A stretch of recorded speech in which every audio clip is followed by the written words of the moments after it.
Hello everyone, কথা ধারাবাহিকের আজকের পর্বে দেখতে পারবেন এভি ড্রিঙ্ক করে বাড়ি ফিরে এলে কর্তা দাদু তাকে বোঝায় যে তুমি তোমার নিজের সাম্রাজ্যটাকেও কেন নষ্ট করছো।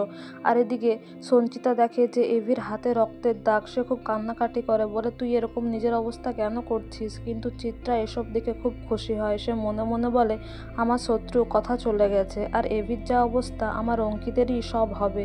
এদিকে কর্তা দাদু যখন এভিকে বোঝানোর চেষ্টা করে যে কথা মা থাকলে তুমি এরম করতে পারতে, এভি বলে কে কথা, আমি কোনো কথাকে চিনি না।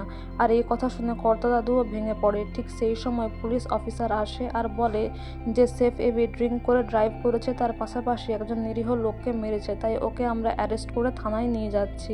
তারপর এভিকে থানায় নিয়েও যাওয়া হয়। আর এদিকে চিত্রা মনে মনে আরও খুশি হয়, বলে নিশ্চয়ই এভিকে এত সহজে ছাড়বে না, তাহলে ভালোই হবে, ও জেলেই থাকবে। এদিকে আকি, ছোটকা, নীলাদ্রি সবাই রিকোয়েস্ট করে স্যারকে, মানে ওই অফিসারকে, যাতে এভিকে ছেড়ে দেওয়া হয়, কিন্তু সে অফিসার কিছুতেই শোনে না। সে জোর করে এভিকে গাড়িতে তোলে থানায় নিয়ে যাওয়ার জন্য। আর এদিকে অঙ্কিত প্রত্যয়কে ফোন করে জানায় যে তাদের বিগ ব্রোকে থানায় নিয়ে যাচ্ছে অফিসার দিনেন।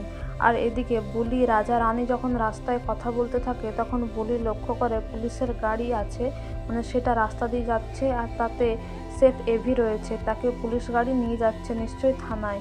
এদিকে রাজা রানীকে বুলি বলে ভালো ছেলেটাকে নিয়ে যাচ্ছে, আমি তো যাবই, আর চুপ করে থাকবো না। এদিকে প্রত্যয় এসে অফিসার দিনেনকে বলে তার বিগ ব্রোকে ছেড়ে দিতে, কিন্তু অফিসার দিনেনের সাথে প্রত্যয়ের সম্পর্কটা খুব একটা ভালো নয়, তাই প্রত্যয়ের কোনো কথাই সে শোনে না, যদিও তার ভাই বোনদের দেখা করতে দেয়। আর এদিকে এভি কথা কথা বলে চিৎকার করতে থাকে আর কথার জন্য কষ্ট পেতে থাকে। ছোটকা বলে তুই যা চাইবি তাই এনে দেবো, কিন্তু কথাকে বললে কোথা থেকে এনে দেবো।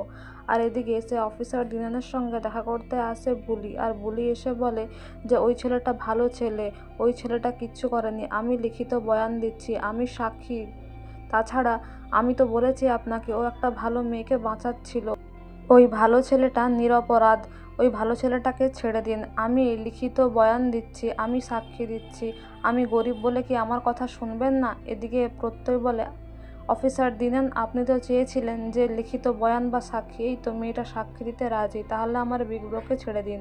এসবের মাঝখানে যদিও প্রত্যয় বুলির মুখটা দেখে না। তো বন্ধুরা, আগামী পর্বে কী হতে চলেছে জানতে হলে আমাদের সঙ্গে যুক্ত থাকুন। Thank you.